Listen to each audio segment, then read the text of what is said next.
Magandang gabi po sa inyong lahat. Sa ating pamumuhay sa araw-araw, may mga taong sobrang bait na minsan hindi na natin mapaniwalaan. Ang tawag dito sa Ingles, too good to be true. Sa halip na inspirasyon ang ating maramdaman, hayun, dahil too good to be true, tayo ay nagdududa. Bakit? Hindi po kasi natural. Parang masyadong pinagpipilitan. Nakakapaso, imbis na nakakahatak. Halatang panlabas lamang. Pakitang tao lamang. Malinaw na pagbabalat kayo ang tawag dito. Kaya nga ngayon ang tanong, kailan ba tayo nagtatago sa maskara ng pagiging mabait? Kailan tayo nagbabalat kayo? Sa tatlong pagkakataon. Una, syempre, nagtatago tayo sa maskara ng kabaitan kapag mismong tayo may tinatagong kalokohan. Kapag may ginawa tayo o ginagawa o gagawing masama at ayaw nating mabuking o mahalata. Hindi ba minsan biglang sobrang, halimbawa, bumabait yung asawa, bumabait si mister, bumabait yung mga anak, bumabait yung kaibigan. At sasabihin natin, bakit parang mabait ka ngayon? Samantalang hindi mo sila ganun kabait, basta bigla-bigla na lamang. Ang hirap namang sabihin nakakita sila ng anghel, kaya bigla silang sobrang nagbago. Pangalawa, kapag hindi natin matanggap, hindi yung iba, kundi ang ating mismong sarili. Hindi natin matanggap yung ating mga sariling kapintasan. Hindi natin kayang harapin yung pangit sa atin. Hindi natin kayang aminin sa iba na meron din tayong sariling kakulangan. Hindi natin kasundo yung ibang tao kahit pa po yung ating sarili. Kaya gumagawa tayo ng ibang personalidad na hindi naman talaga tayo. Hanggat maaari ay perpektong personalidad yung ating ipinapakita, pero halata namang peking-peke naman talaga. Kaya nga di ba minsan, napapaaway tayo. Bakit?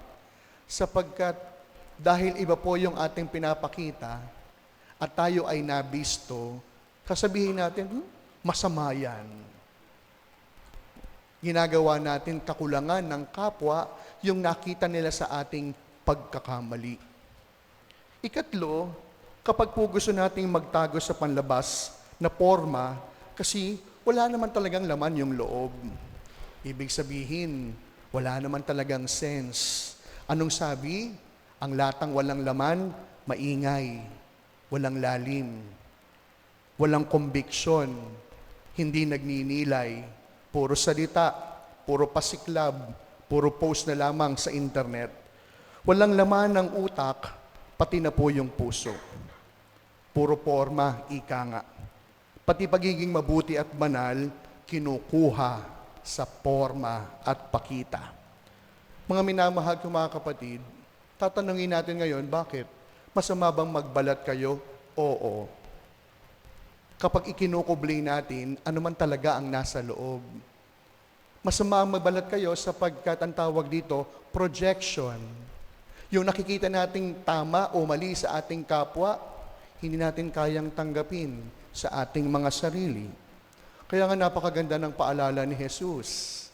Ang mabuting bunga, hindi yan mamumunga ng masama.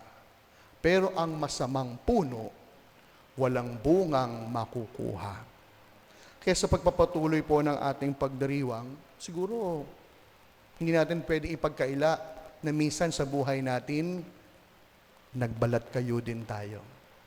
Hindi natin pwedeng ikahiya o itago na minsan sumuot din tayo, nagsuot din tayo ng maskara upang ikubli kung ano ang totoo. Kaya sa misang ito, yun po yung hingin po natin. Yung biyaya na tanggapin, una, hindi yung kapwa, kundi tanggapin yung sarili. At minsan pwede natin tanong, ano bang pagkakamali ko? Ano ba ang dapat kong itama? Ano ba ang siyang dapat kong gawin? Sapagkat ang unang hakbang sa pagpapakatotoo, hindi lamang yung pagsasabi na ano ang dapat. Ang unang hakbang sa pagpapakatotoo, tanggapin ang kahinaan. Tanggapin ang ating sariling kalokohan.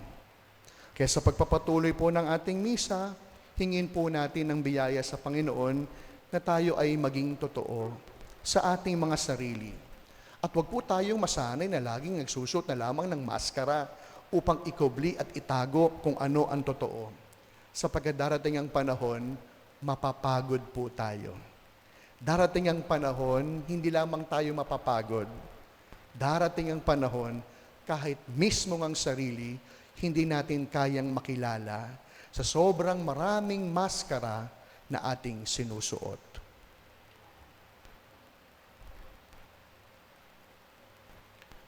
Amen.